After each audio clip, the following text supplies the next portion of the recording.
Good morning and welcome back to the homestead. It's a gorgeous Saturday morning. It's late October and it's already in the mid 40s this morning. Looks like it's going to be a nice sunny day. We're gonna go feed the chickens and then we'll take you up and show you the bus in its spot that we've decided to keep it for the time being, and maybe give you a little bit of a tour as to what we've done on the inside.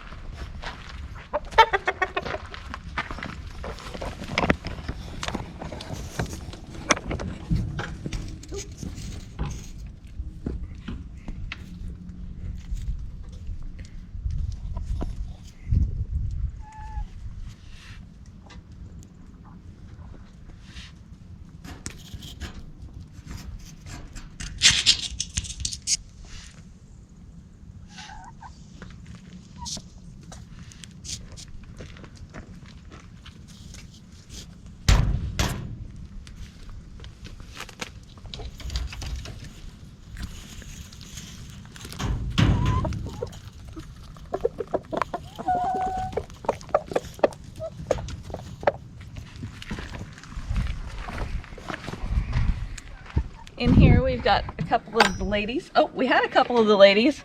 They vacated when they heard there were snacks, but we've got a little bit of breakfast there. So we'll go get them some layer pellets and then we'll take you on up to the bus.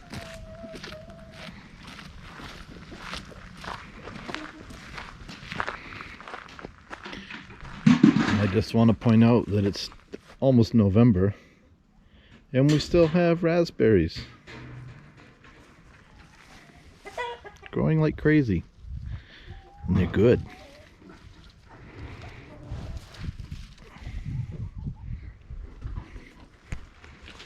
Snacks.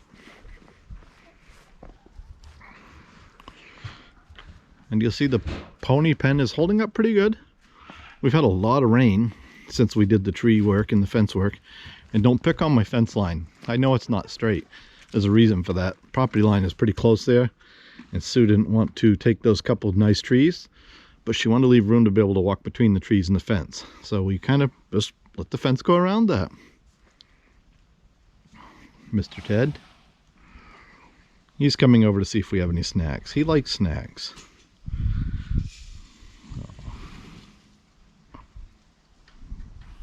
And you'll notice the compost pile's almost gone.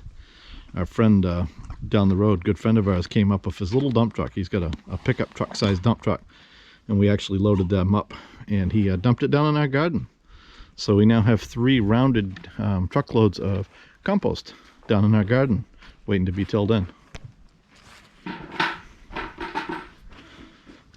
All right, let's go check out the bus. You can see it used to sit right there for a while we were dealing with it, and that pasture is grassed in really nicely. It's kind of amazing actually how things have transformed in a very short period of time here.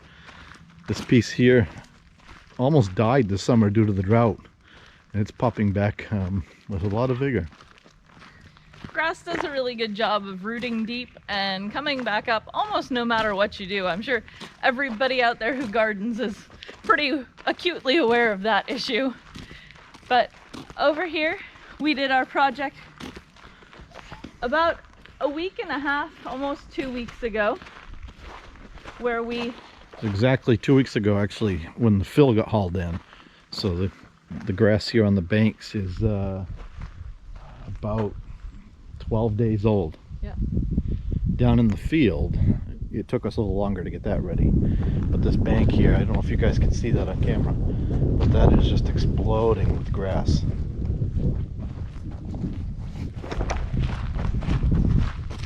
We've had very unseasonably warm weather for October.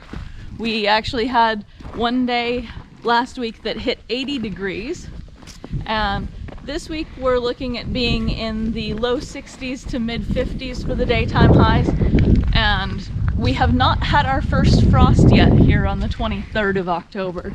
So that's very unusual for us. It's pretty wild.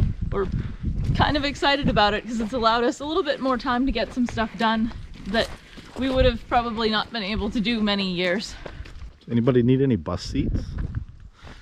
So it's a little hard to judge distance and everything on camera, but we have, as you can see, there's traffic going by. That's the main road out there, the town road. House is down there. So up in here we have this flattish area on the down whole side of the driveway that we've always envisioned building a little bit of a pole barn there where the tractor attachments, the excavator can go in, and maybe in a dream world the pole barn would be big enough to back the camper in. So maybe the camper backs in, the gooseneck trailer backs in, and then all the attachments set under it or something. We don't really know exactly, but this is what we came up with. We quickly yesterday knocked down a few more fir trees, pulled the stumps, flattened that area out enough we could get the bus off the lawn before winter. So here's the bus in its new home. Let's go in and take a little bit of a look at what we did as far as shelving and what we've got going on in there. And we've got a friend that has an outdoor wood boiler, and he comes up with this truck and we load him up with all this softwood that really is too small to run on the sawmill. And you know, we don't use that much firewood. We maybe use a cord to 2 cords a year, so we keep enough for ourselves and then let him come get the other. But you can see when I talked about these trees all being trash, you see how they're all just dying and breaking off and falling over by themselves. This is nothing that we've done. This is just how it looks. And if you look around, you'll see all the dead tops of the fir trees. So the fir just really doesn't hold up here. So we like to weed it out, open up the hardwoods, and yeah. All right, so here is the bus. So As you walk inside, you'll see that we've done some new shelving. And that's going to allow us to, for now, store all of our electrical supplies that we use on any electrical jobs that we're doing. And on the other side is a whole bunch of parts for the Apocalypse truck. So our plan with this bus, long term, well, medium term, how's that, is that this would be on the left hand side, most likely will be things like, you know, electrical boxes, spare solar inverters, stuff like that that we just don't have space for. The bus is fairly close to the road, as you saw, and we have a shed down near the house. So things like our Romex and stuff probably will end up living down near the house where they're more high value. And then things like car parts and stuff like that will end up living up here.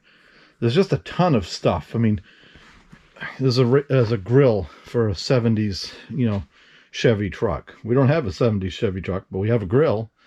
But it's in really good shape. And vent windows for the Apocalypse truck. We have, I don't know, about 20 of those. And just a lot of parts that you really hate to throw away because they're getting hard to find, that we've collected over the time. You know, steering columns, axles, window regulators for the Dodge, more parts, a couple bumpers, you know, dry shafts. So that's kind of the goal with the bus, I think, is to, for now, to keep it like that.